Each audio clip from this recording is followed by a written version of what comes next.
Ukraine's President Zelensky made a surprise trip to Britain this morning. He met Prime Minister Sunak.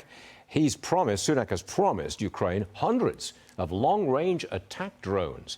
This is part of Zelensky's European tour. He's met with leaders in Berlin, Rome, Paris, and now in Britain. By the way, also happening today, a top Chinese official is in Ukraine. They may be discussing peace talks.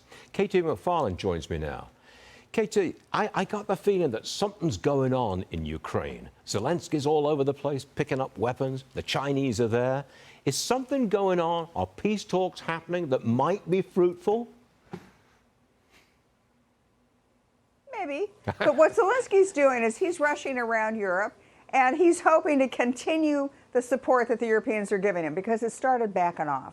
He's also talked to the Americans. He said, continue to give me the support I need. I'm going to have a big spring offensive. So he's banking everything on success in a spring offensive. But even our own Pentagon has said privately, well, we're not sure he's going to do all that well in a spring offensive. I think it's a frozen conflict.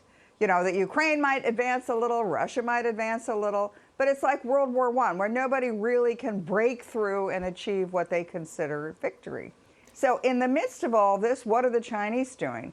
Well, the Chinese they've really maneuvered things so brilliantly. They've so outsmarted everybody. First of all, they're getting energy, oil and natural gas, really cheaply, discounted prices from Russia because nobody else is buying Russian stuff.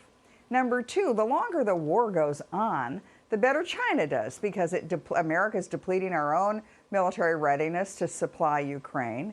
America's focused on Ukraine, Europe, Russia, not on China.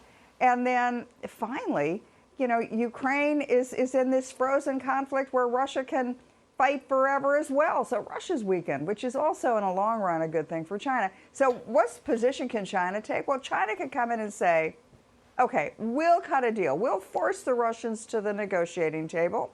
They're in Ukraine, talking to Ukraine about if there is a deal, China, we want to come and invest in Ukraine. We want to be the leaders of rebuilding Ukraine. So China sort of wins no matter if everybody loses. China's really outsmarted absolutely everybody in this. Oh, boy. Now, the president, he's going to meet with our G7 allies. He's going to Japan later this week. What's he doing? Is he trying to get all our allies together to oppose China more vigorously? Is that what this is all about? Yeah, I mean, he's going because he likes to go to meetings. Part of it is to show the American flag. Part of it is to get our allies sort of united against Russia.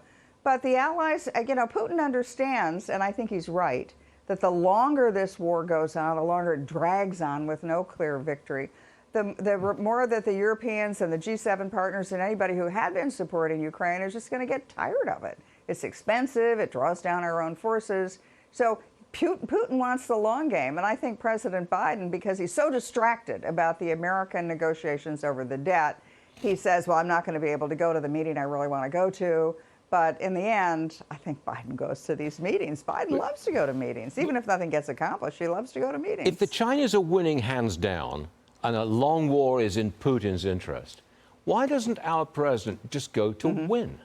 And by winning, I mean push Russian troops out of the territory they've occupied in the last 14 months. I mean, is there something wrong with that goal? No, it's a terrific goal. But the way you do it is not by giving Ukraine more weapons, although giving Ukraine more weapons would help. The real way to win this war on Ukraine's terms, if President Biden said, I'm going to stop the war on American fossil fuels. As a result of his war on American fossil fuels, energy prices have gone sky high. Well, guess what? Russia gets rich when energy prices are high because it exports energy. Even if it has to export energy at discounted prices to India, to China, Russia's still got plenty of money coming in to pay for this war. If Biden wanted to end the war, stop the war on American fossil fuels, bankrupt Russia, force Russia to the negotiating table, and then, once the fighting stops, have Ukraine win the peace. Because whoever is in Ukraine first as a foreign investor is going to do really well. I mean, Ukraine will probably need $1 trillion to rebuild. And if it's Western investors, if it's American investors, then you pull Ukraine totally inside the economic and security net of Europe. And that's how Ukraine wins. They win the peace. They can't win the war. Certainly not with the war on fossil fuels that Biden has but they could win the peace. Fascinating. KT McFarland, always good. Thank you for being here. See you again soon, I do hope. Thanks very much.